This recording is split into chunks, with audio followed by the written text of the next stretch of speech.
नमस्कार दोस्तों प्रस्तुत है मानस का हंस उपन्यास का भाग नंबर 46। मठ के अपने वाले दालान में गोस्वामी तुलसीदास अपनी मित्र मंडली टोडर, कैलाशनाथ और गंगाराम के साथ विराजमान हैं। तुलसीदास बात आरंभ करते हुए बोले, मैंने आपको आज एक विशेष कारण से बुलाया है। मैंने खूब दत्तचित्त होके सोच विचार कर एक निर्णय लिया है। मैं यह मठाधीशता अब छोड़ना चाहता हूँ। टोडर बोलने की विकलता में आगे बढ़ आए और अपने दोनों हाथ आगे की ओर बढ़ाकर बोले, कोई निर्णय लेने से पहले तनिक मेरी भी सुन लीजिए। यह माना कि गोसाइयों के प्रबल विरोध से इस मठ की आमदनी को धक्का पहुंचा है, पर आप चिंतित न हो। चाहे इस मठ के सारे सहायक उन दुष्टों के बहकावे में आकर सहायता देना बंद कर दें, तब भी आपका यह सेवक अपने जीते जी कुल खर्चा उठाने को तैयार है। कैलाश बोले, टोडर जी, जहाँ तक मैं समझता हूँ तुलसीदास का दृष्टिकोण आपके दृष्टिकोण से सर्वथा अलग है। इन्होंने किसी दूसरे कारण से यह निर्णय लिया है। क्यों तुलसी, मैं गलत तो नहीं कह रहा हूँ? तुलसी बोले, जो कारण टोडर के ध्यान में आया है वह अंशतया ठीक है, पर तुमने सही कहा, मूल कारण और है। मैं यह रजोगुणी परिवेश अब सह नहीं पाता गंगाराम। यह मुझे आठों याम खलता है। टोडर, मैं 80 घाट पर तुम्हारे बनवाए हुए अपने उसी प्राचीन स्थान पर लौट जाना चाहता हूँ। वहाँ हर प्रकार का आदमी आठों याम मेरे पास स्वतंत्रता पूर्वक आ सकेगा। मेरी वह गली गली घूमने और नाम प्रचार करने की पुरानी परिपाटी जब फिर से आरंभ होगी तभी मुझे सुख मिलेगा। गंगाराम बोले, टोडर, सूर्य को कोठरी में बंद नहीं किया जा सकता। यह जैसा जीवन बिताना चाहते हैं वैसा ही बिताने दो। कैलाश बोले, यह जब तक अपने घट घट व्यापी राम में न मिलते रहें तब तक इनका योग पूरा नहीं होता। मैं इन्हें सदा से जानता हूँ। तुलसीदास मुस्कुराए, बोले, कवि के साथ प्रारब्ध ने मुझे कथावाचक भी बनाया है। मैं रामायण सुनाना चाहता हूँ और नाम प्रचार करना चाहता हूँ। आज के हारे थके, हर तरह से टूटे बुझे हुए जनजीवन को इस आस्था से भर देना चाहता हूँ कि न्याय, धर्म, त्याग और शील आज भी इस जग में विद्यमान है। कोई चिंगारी को छोटा न समझे। वह किसी भी समय अनुकूल परिस्थितियाँ पाकर निश्चय ही महाज्वाला बन जाएगी। राम थे, राम हैं, राम सदा रहेंगे और इस पृथ्वी पर एक दिन राम राज्य आकर रहेगा। टोडर बोले, आपकी इच्छा ही मेरे लिए वेद वाक्य है महात्मा जी, परंतु मेरे सामने फिर वही की वही समस्या आ जाती है। इस मठ का गोस्वामी पद किसे प्रदान किया जाए? गंगाराम बोले, तुलसीदास, मैं जब जब तुम्हारे इस मठ में आया हूँ, मुझे इस मठ का तुम्हारा वह शिष्य जिसके छोटी सी दाढ़ी है, क्या नाम है उसका? हरे कृष्ण दास। कहते हुए तुलसीदास की आंखों में चमक आ गई। कहा, तुमने ठीक सोचा। मूल मथुरावासी है, शांत, शिष्ट और भावुक है। टोडर बोले, यह तो पहले भी था महात्मा जी, किंतु लोग कहते हैं कि वह अभी बहुत युवक है। तुलसी हल्की झिड़की सी देते हुए बोले, यह बेकार का तर्क है। उसकी आयु 35-36 वर्ष से कम तो है नहीं। तुम चिंता न करो, मैं तुम्हारे बिरादरी वालों को समझ लूँगा। मेरे जाने से कुछ लोग जो अन्य गोसाइयों के प्रभाव में हैं निश्चय ही संतुष्ट होंगे और हरे कृष्ण दास का नाम सहर्ष स्वीकार कर लेंगे। मैं फिर से 80 घाट पर आ गया। अखाड़े पर अब पहले से अधिक जमाव होता था। टोडर ने एक भवन में मेरे लिए रहने की सुखद व्यवस्था कर दी। मैं जो पहुंचा तो पुराने लोग बड़े प्रसन्न हुए। नगर में अपने सभी पुराने परिचितों से स्वच्छंदतापूर्वक घूम घूम कर मिलना आरंभ किया। विश्वनाथ मंदिर की गली में तुलसीदास एक बर्तन वाले की दुकान पर बैठे हैं। गली में आते जाते लोगों की एक छोटी सी भीड़ उनके आसपास खड़ी है। सब लोग बड़े प्रसन्न हैं। गोस्वामी जी हंसकर कह रहे हैं, वन के पंछी को चाहे सोने के पिंजड़े में क्यों न बिठा दो, हीरे मोती मानिक जड़ी कटोरियों में दाना पानी क्यों न दो, पर उसे वह सुख नहीं मिलता जो ढाल डाल पर डोल डालकर चहकने में मिलता है। एक निर्धन फटेहाल सा आदमी जो गली में खड़ा हुआ था बोला, ठीक कहा गुसाई जी, अरे नामी गिरामी बड़े बड़े दिग्गजों में एक आप ही तो रहे जिन्हें हम अपना समझते रहे, और आप भी नाल की पालकी में चढ़कर तुरही नरसिंगे के साथ आने जाने लगे तो हमारा सच्ची मानो मन का सारा मजा चौपट हुई गया रहा गुसाई जी। अब हमें फिर से लगा कि नहीं, जो हमारा है सो हमारा ही है। जियो महाराज, जुग जुग जियो महाराज। दूसरा बोला, महाराज जी, अब कहीं अपनी वह रामायण बाँची है न, जिसके पीछे पंडितों में इतने अखाड़े दंगल हुए। सभी ने एक साथ उलसित होकर हाँ हाँ कहा। गोसाई जी बोले, हम भी रामायण बाँचना चाहते हैं। हमारे मन में यह विचार हो रहा है कि इस कथा में सभी लोग सम्मिलित हों, पूरे नगर में यह कथा बाँची जाए। जिनकी दुकान पर तुलसीदास जी विराजमान थे वह लाला जी आश्चर्यचकित मुद्रा से गोस्वामी जी को देखते हुए बोले, बड़ी अनोखी बात कह रहे हैं महाराज जी, सारे नगर में कथा कैसे बाँचेंगे आप, आज यहाँ कल वहाँ। तुलसीदास हंसे, कहा, और क्या करेंगे, हम रामचरितमानस सुनाने के साथ तुम लोगों को रामलीला भी दिखाएंगे। बोलिए, आज के समय में पूरी रामलीला का खर्चा कौन उठाएगा भला। लाला भी गंभीर भाव से सिर हिलाकर बोले, आप बिल्कुल ठीक कहते हैं, आजकल बाजार बहुत मंदा है। दिन दिन भर दुकान खोले बैठे रहते हैं और किसी किसी दिन तो ग्राहक भगवान के दर्शन भी नहीं होते हैं। क्या धनी क्या निर्धन सभी एक से दुखी हैं। और देखिए फिर अकाल पड़ रहा है। जब गांव में प्रलय आती है तो वहाँ की प्रजा सीधे शहरों की ओर ही दौड़ती है, और शहरों में भी कोई कहाँ ते भीख दे महाराज। बुरे समय में बड़े बड़े लक्ष्मीवानों की लक्ष्मी भी लजवंती हो जाती है, बाहर नहीं निकलती। इसीलिए तो हम बिन टके का महायज्ञ रचाएंगे।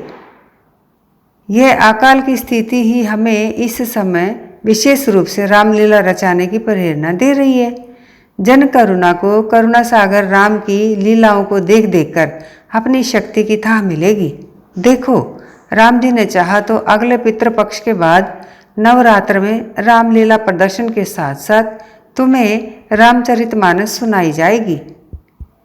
गली में खड़ा हुआ एक बोला, बात बहुत ऊंची कह रहे हो बाबा, नटबाजीगरी तो बहुत होती है और भद्दे भद्दे स्वांग भी गली गली में होते हैं। अच्छी लीला होगी तो अच्छा, मन भी अच्छा बनेगा। हाँ, यही बात है। देखो, राम ने चाहा तो उनकी लीला बड़ी धूमधाम से होगी।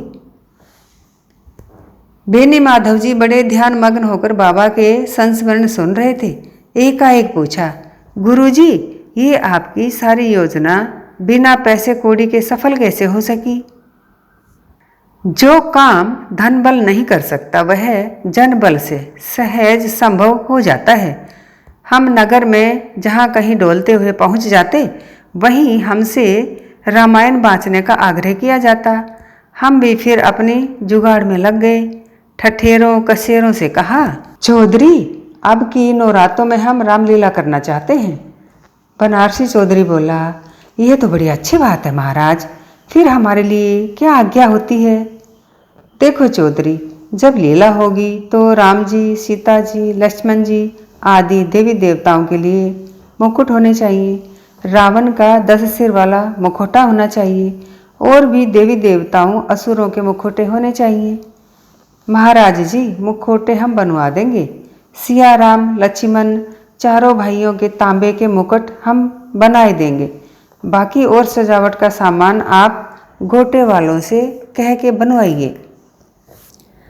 हम अपनी बिरादरी के हर आदमी को एक एक मुखौटा बनाने का जिम्मा सौंप देंगे। जैसे आप कहेंगे वैसे बन जाएंगे और किसी पर बोझ भी नहीं पड़ेगा। बर्तन बनाते हुए पत्थरों की काट तराश और सीजन में ही आपके काम लायक पीतल तांबा निकल आएगा। तुलसी बोले, तुम्हारी बिरादरी में जो लोग उत्साही हों उनको कहो कि लीला भी खेलें, धर्म का काम है, दूसरे अपना और सबका मन बहलेगा। ठीक कहता हूँ ना चौधरी? चौधरी हाथ जोड़कर बोला, अरे हमारी बिरादरी वालों में यह सुन के उमंग भर जाएगी। सोचेंगे हमें ही लीला भी करनी है। घबराइए नहीं, बड़ी जल्दी ही सबको इकट्ठा करके मैं ले आऊँगा। केवटों के चौधरी रामा से बातें करने के लिए जब गोसाई जी नौका घाट पर पहुँचे तो वहाँ उत्पात मचा हुआ था। लड़के एक बजरे को घेरे खड़े थे और उसके बंद कमरे के सामने ललकार रहे थे, सीधा तरह निकल आओ लाला, तो थोड़ा सा दंड देकर ही छोड़ देंगे, नहीं तो कोठरिया का दरवाज़ा तोड़ के मारते मारते तुम्हारा और उस निगोड़ी झुनिया का कचूमर निकाल डालेंगे जिसने हमारी बिरादरी की नाक कटा रखी है। तट के ऊपर बड़े बूढ़े केवटों की भीड़ खड़ी चुपचाप तमाशा देख रही थी। गोस्वामी जी के पहुंचते ही सब पैर छूने आगे बढ़े। उन्होंने पूछा, ये किस बात का उत्पात हो रहा है भैया? रामा बोला, क्या कहें महाराज, कली काल है। झूरन साऊ हम लोगों को कर्जा क्या देता है कि ब्याज में हमारी आबरू भी लूटता है। इसी बस्ती की एक चुड़ैल है महाराज, वही हर घर से उसके शिकार पकड़ पकड़ कर लाती है। आज लड़कों ने पकड़ लिया है सो दंड दे रहे हैं। लड़के तब तक कोठरी का द्वार तोड़कर झूरन और झुनिया को अंदर से बाहर घसीट लाए और उनकी मरम्मत करने लगे। तुलसी ने कहा, अच्छा है, जब शेर पर सवा शेर पड़ता है तभी दुष्ट मानते हैं। जैसे कृष्ण ने नागनथैया की थी वैसे ही हमारे युवकों को दुष्टों की नागनथैया भी करनी चाहिए। थोड़ी देर तक झूरन की धुनाई होती रही। फिर गोसाई जी ने ही आगे बढ़कर उसे और झुनिया को कुछ युवकों के घेरे से मुक्त कराया, आदेश देकर सबको शांत किया। फिर केवटों के चौधरी से कहा, रामा भैया, हम रामलीला करवाना चाहते हैं। यह कैसे होएगी गोसाई जी? ये ऐसे होगी कि जब सियाराम जी लक्ष्मण जी गंगा पार करके वन को जाएंगे तो तुम ही उन्हें पार उतारोगे और राम जी के चरण पखार के अपना जीवन सार्थक करोगे। सच्ची महाराज? हाँ रामा, तुम यहाँ के केवटों के चौधरी हो, निषाद राज से क्या कम हो। अरे गोसाई जी, हम और हमारी सारी बिरादरी आपके साथ है, जैसे कहोगे वैसे करेंगे। हृदय अहिर की गौशाला के तख्त पर गोस्वामी जी विराजमान है। हृदय तख्त के नीचे सभी ने बैठा हुआ कह रहा है। इतनी सी बात कहने के लिए आप दौड़ के आए। अरे हमें कहलाई दिया होता तो हम आपे आ जाते। बाकी हमारे जवान तो ये सुनते ही फड़क फड़क उठेंगे महाराज। स्वांग भरने का चाव किसे नहीं होता, और फिर राम जी के वानर बनने की बात सुनकर तो लड़के ऐसे मगन होंगे कि कुछ न पूछिए। उन्हें वानर तो बनना ही है हृदय। बाकी यह है कि स्वरूपों की सुरक्षा के लिए भी तुम्हें कुछ लठैत देने होंगे। यहाँ कुछ लोग अकारण ही हमारे शत्रु हैं। हमारी रामायण की रक्षा के लिए भी टोडर ने तुम्ही लोगों को कष्ट दिया था। कष्ट महाराज? अरे ये तो हम पंचों का सुख है जो आपकी सेवा करने का अवसर मिलेगा। आप निशा खातिर रहें। हमारी बिरादरी का एक एक लठैत आपकी सेवा में हाजिर रहेगा। जिसे चाहे वानर बना ही ले और जिसे चाहे पहरेदार। बाकी एक हमारी अरदास है, आज्ञा हुई तो अर्ज करूं। कहो कहो। पहले इस बीच में एक आध दुई छोटी छोटी लीलाएं आप करवाई लें तो फिर बड़े काम में हाथ डालने पर और आनंद आएगा। तुलसीदास इस सुझाव से खिल उठे, बोले, तुमने बहुत अच्छी बात कही है हृदय। अच्छा, पहले दो छोटी छोटी लीलाएं करेंगे, एक नागनथैया लीला और दूसरी नरसिंह लीला। अन्यायी कालिये नाग और क्रूर हिरण्यकशिपु दोनों ही के अत्याचारों का सामना नवयुवक ही करते हैं। एक में कृष्ण की गोप मंडली है, दूसरे में सत्यनिष्ठ प्रहलाद। मेरी इन लीलाओं का नगर में विशेष रूप से युवकों की टोली में बड़ा ही असर पड़ा बेनी माधव। अब रामलीला के लिए हर वर्ग में बड़ी उत्सुकता और उत्साह बढ़ गया था। एक दिन टोडर के साथ अपने 80 घाट वाले स्थान पर गोसाई जी बैठे बातें कर रहे हैं। वे कह रहे थे, हमने हर बिरादरी में और हर मोहल्ले में सबसे बात कर ली है टोडर। जिस मोहल्ले में जो लीला होगी उसका खर्चा और प्रबंध उसी मोहल्ले वाले करेंगे और रामायण में सुनाऊंगा। टोडर बोले, महात्मा जी, आप जो चाहेंगे वह अवश्य होगा, लेकिन यह न भूलें कि इस नगर के कट्टर शैवपंथी वल्लभ संप्रदाय वाले और उनके साथ ही साथ बटेश्वर महाराज जैसे प्रभावशाली दुर्जन आपकी सभाओं में तरह तरह से विघ्न डालने में कोई कसर न उठा रखेंगे। गोसाई जी शांत स्वर में बोले, टोडर, अब कि ये विघ्न डालेंगे तो राम जी की दया से सारा नगर इनके विरुद्ध जाएगा। मैं इसीलिए रामलीला प्रदर्शन के साथ रामचरितमानस सुना रहा हूँ। मेरे वानर सब प्रकार के असुरों को दंड देने के लिए ही तैयार रहेंगे। उसी समय घाट के एक अधेड़ व्यक्ति घबराए हुए तुलसीदास जी के पास आए। कहा, अरे बड़ा गजब हुई गया गुसाई जी महाराज, पूरा कलिकाल आ गया। चारों चरण टेक के कलयुग खड़ा होई गवा है ससुरा, कुछ न पूछो। क्या हुआ श्रीधर? अरे एक कोनो सर्वा बैरागी रहा, वह तांत्रिकी रहा। तोन किसी बड़े हाकिम की बड़ी पतुरिया को लई के भाग गवा। अब जितने छोटे बड़े साधु बैरागी हैं सब पकड़े जा रहे हैं। भला बताओ ई कहाँ का न्याय है महाराज? तो तांत्रिक को कौन पहचानवा रहा है भाई? सब मिली भगत है महाराज। बटेश्वर मिसिर को किसी ने नहीं पकड़ा महाराज।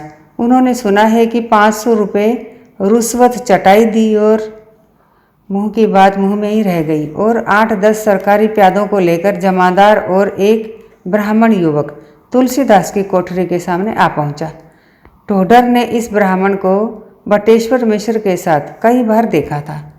उनके कान ठनके। वह युवक वैसी ही शान और शेखी के साथ जैसी केवल मूर्ख और दंभी दिखला सकते हैं आगे बढ़ा और चिल्लाकर बोला, यही हैं तुलसीदास, इन्हें सम्मोहिनी विद्या सिद्ध है। बड़ी बड़ी सुंदर स्त्रियों को नित्य फंसाना ही इसका काम है। आज इस मठ के पाप का घड़ा भर गया सो आए फंसा है, कहकर अपने कंधे पर लटकी हुई लाल झोली से एक काठ की डिबिया निकाली और जल्दी जल्दी मंत्र बुदबुदाते हुए उसका सिंदूर बिजली की फुर्ती से तुलसीदास की छाती पर उछाल दिया। हे। बकरे की मिमियाहट की तर्ज पर भैंस की ढकराहट जैसी वह हंसी उस कायर वीर के गले से निकलने लगी। टोडर का हाथ अपनी तलवार की मूठ पर चला गया। तुलसीदास ने दृढ़तापूर्वक उनका हाथ पकड़ लिया। उनके चेहरे पर परम शांति विराज रही थी। बटेश्वर का यह कायर वीर शिष्य अपने इस भीषण तांत्रिक प्रहार के बाद भी अपने गुरु जी के गुरु भाई को वैसी ही शांत मुद्रा में देखकर कुछ भयभीत तो अवश्य हुआ, पर 10 सिपाहियों की शक्ति उसे अपने गुरु की तंत्र शक्ति से अधिक बल दे रही थी। हंसते हुए बोला, हे, हमारे गुरु जी से टक्कर लेने चला था। जाने ससुर कौन नीच जात ठगहारी विद्या करके 2-4 मंत्रों के बल पर सच्चे गुरुओं से होड़ ले रहा था। जाओ बेटा, अब चक्की पीसो। हे। सिपाहियों में 2 पठान तुलसीदास को अयोध्या की बाबरी मस्जिद के पास फकीरों के बीच में नित्य रात को देखा करते थे। उनसे बातें भी हुआ करती थी। उन दिनों ये दोनों पठान अपने सरदार के साथ अयोध्या की मस्जिद पर तैनात थे। दोनों ने आपस में एक दूसरे से बातें की और फिर एक ने तुलसीदास से पूछा, खो बाबा, पहला तुम्हारा दाढ़ी मुच्छा था। तुलसीदास ने पठान को ध्यान से देखा, पूछा, आप नूर खां पठान हैं और ये वली खां हैं, कैसे हैं? तुलसीदास का स्वर इतना सहज और शांत था कि जैसे ये सिपाही उन्हें पकड़ने नहीं वरन साधारण आगंतुकों की तरह बोलने बतियाने आए हैं। वली खां ने जमादार से कहा, हुजूर, हम दोनों इनको अयोध्या से जानता है। ये बाबरी मस्जिद में रोज हमारे फकीरों के साथ उठता बैठता सोता था। बहुत उम्दा गाता है हुजूर, ऊपर वाले का सच्चा दुनिया वाले का दोस्त है। जमादार ही नहीं, साथ आया हुआ हर सिपाही इस बात में एक मत था कि अब तक जितने वैरागी पकड़े हैं उनमें ये निराला है। जमादार बोला, इनके लिए खास तौर से कोतवाल साहब का हुक्म है। इस ब्राह्मण के गुरु ने कोतवाल साहब की बेगम का कुछ काम किया था, उसकी पहुंच थी, उसी ने इसका पता दिया है। फिर तुलसी की ओर देखकर जमादार ने विनीत स्वर में कहा, साईं, हम खतावार नहीं, महज हुक्म के बंदे हैं। तुलसीदास मुस्कुराए, कहा, चलिए चलिए, आप अपना फर्ज अदा कीजिए और हमें भी अपने मालिक की मर्जी पूरी करने दीजिए। तुलसी जस भवित वैता तैसी मिले सहाई, अपूनु अवई ताही पे ताही तहाँ ले जाई। तुलसी जस भवित वैता तैसी मिली सहाई, अपूनु अवई ताही पई ताही तहाँ लई जाई। जब कोतवाल के सामने तुलसीदास पेश किए गए तो उनकी बेगम साहबा भी पर्दे के पीछे मौजूद थी। कोतवाल ने उन्हें सर से पैर तक घूर कर देखा और पूछा, सुना है तुमने बहुत शोहरत हासिल की है, तुम बड़े बड़े पंडितों को भी अपने जादू से बांध लेते हो। तुलसीदास बोले, मैं जादू टोने नहीं करता, केवल राम नाम जपता हूँ और इसी का प्रचार करता हूँ। पर्दे के पीछे से बेगम साहबा ने कोतवाल साहब के कानों में फरमाया, मेरी बांदी बतलाती है यह बहुत बड़ा फकीर है, इससे कोई करिश्मा दिखलाने को कहिए। कोतवाल ने तुलसीदास से कहा, हमें अपना कोई कमाल दिखला सकते हो? तुलसीदास हंसे, बोले, कमाली तो एक ही है या फिर उसका सिपह सालार है। कौन है उसका सिपह सालार? हनुमान बजरंगबली। ये कहकर वे सहसा आवेश में आ गए।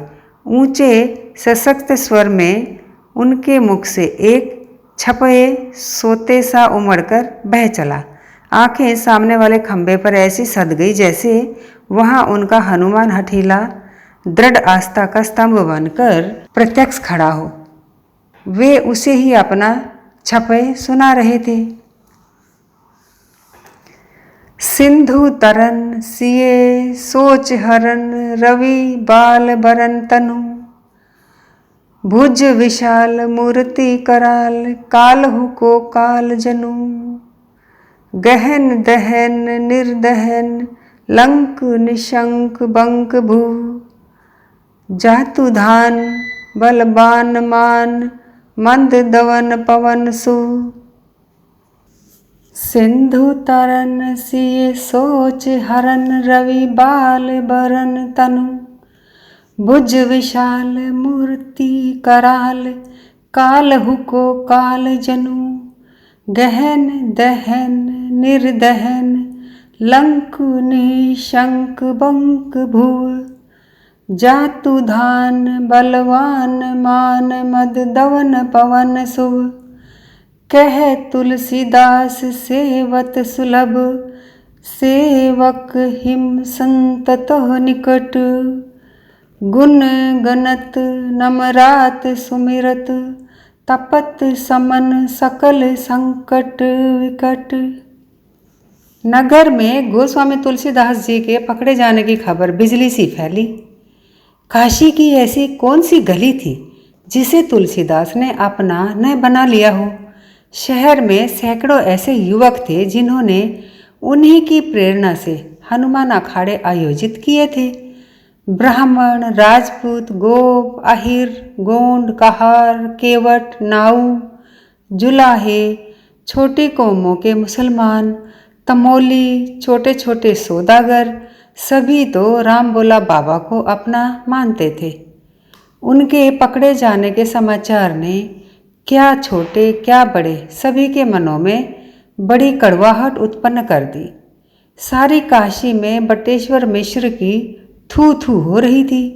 टोडर ने भूख प्यास सब बिसार कर दौड़ धूप आरंभ की। जयराम साहू बोले, अब की भिड़के ही दिखा दो टोडर। अकबर जैसे न्यायप्रिय बादशाह के राज्य में भी ऐसी मनमानियाँ हो रही हैं। मिश्र जी जैसे घमंडी स्वार्थी आपसी ईर्ष्या द्वेष के सारे नगर की नाक कटा रहे हैं। एक बार इनसे निपटे बिना निस्तार नहीं, आगे जो होगा सो भुगत लेंगे। टोडर बोले, हृदय अहिर महात्मा जी का बड़ा भक्त है, अच्छे लड़वैये ठाकुर समर सिंह भी दे देंगे। जयराम बोले, 200 लठैत मैं भी दूंगा। ये कोतवाल बड़ा ही दुष्ट आदमी है और ये बख्शी जिसकी पतुरिया भागी है एक नंबर का धूर्त है। इन लोगों ने हमें दुखी कर रखा है। ठीक है, अब आपकी सलाह मिल गई है तो आज रात तक हम भी कुछ कर दिखाएंगे। टोडर हृदय से मिले तो वह बोला, भैया काशी जी का आहिर खून उबल रहा है। जब आप सब लोग पीठ पर हों तो हम भी आज इन्हें ऐसा सबक सिखाएंगे कि छठी का दूध याद आ जाएगा। हमारे गुसाई बाबा हमारे लड़कों को रामलीला में वानर सेना बनाने वाले थे, सो आज कोतवाल की कोतवाली पर हमारी वानर सेना ही टूटेगी। देख लेना, पहली रामलीला वानर लीला से ही होएगी। ठोडर बोले, ठीक है, पर हमला खूब सोच विचार के बड़े संगठित ढंग से होना चाहिए। हृदय सिपाहियों पर ऐसे अचानक टूटो कि उनसे कुछ करते धरते न बने। फिर कहीं पर अहिर टूटेंगे, कहीं पर केवट और कहीं पर ठाकुर भुईहार धमकेंगे। और हृदय कल सवेरे काशी जी में बटेश्वर मिश्र कहीं चलता फिरता न दिखाई दे। भैया हम ब्रह्म हत्या न करेंगे, उस ब्रह्म राक्षस को हनुमान जी आप ही समझेंगे। रात पहर भी न बीती थी कि छावनी में हुल्लड़ मच गया। मुगल पठान सिपाही अचानक में घिर गए।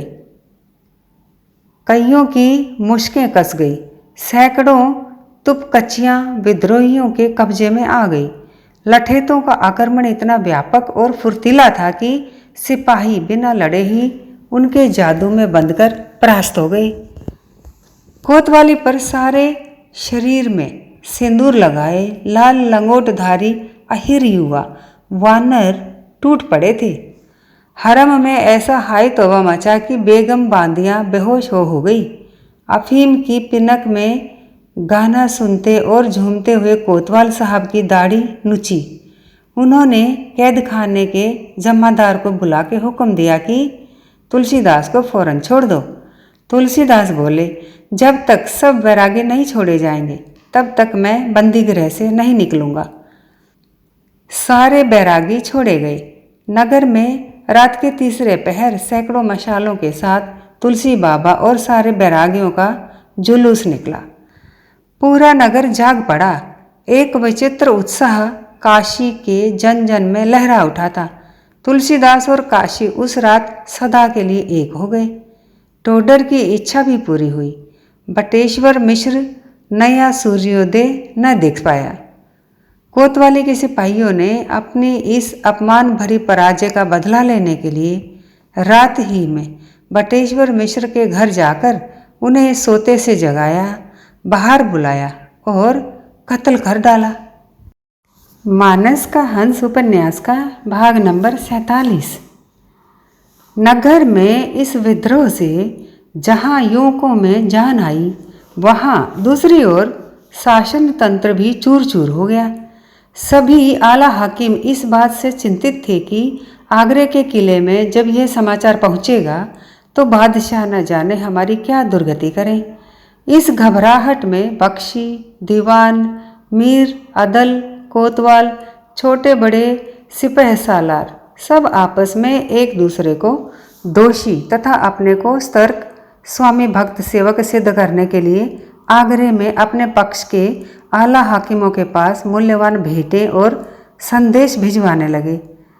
अकबर के दरबार में काशी के इस युवक विद्रोह की इतनी प्रकार की सूचनाएं पहुंची कि बादशाह ने काशी जौनपुर सूबे के लिए पुराने सूबेदार का तबादला करके अब्दुर्रहीम खान खाना को सूबेदार बनाकर व्यवस्था संभालने के लिए भेजा।